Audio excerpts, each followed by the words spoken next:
यो भर्खर मात्रै बजारमा आएको जे सुपर फ्यान हो। यसमा चाहिँ 6वटा ब्याट्रीहरू लाग्छन्, 3 भोल्टको 6वटा ब्याट्रीहरू लाग्छन्। यो चल्नलाई पनि राम्रो छ यो हैन। जस्तो यहाँनिर 4 स्पिड छ, 4 स्पिड है। 4 स्पिडमा हामीले यसलाई फुल चार्जमा चलायो भने 20 घण्टा चल्छ भनेको छ।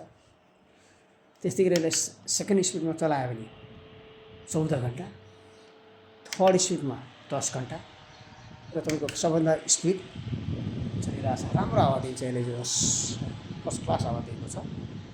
अनि हामीले 4 स्पिडमा चलाउँदाखेरि पनि यसले 6.5 घण्टाको ब्याकअप दिँदो रहेछ र यो चाहिँ घुम्ने पनि गर्छ। यसले निकै आकर्षक देखिन्छ। पङ्खा पनि हावा पनि राम्रो दिन्छ। यसले राम्रो दिइरहेको छ। गर्मीमा लाइट साइनको यताउता कहिले कहिले बाहिर जानु पऱ्यो, पिकनिक सिक जानु पऱ्यो भने पनि यसले एउटा चाहिँ राम्रै ब्याकअप दिन्छ। र यसमा लाइटिङहरू हेर्नुहुन्छ भने यस्तरी लाइट छ, हार्डको लाइट छ, अलि डिम यो लाइट आयो, एउटा यस्तै चल्ने लाइट छ, यस्तो एउटा चाहिँ रातो बलिरहेको लाइट छ, फेरि एउटा चाहिँ यो हरियो कलरको लाइट छ है, निलो कलरको लाइट छ। चाहिँ आफूलाई मनपर्ने पनि लाइट बाल्न सकिन्छ।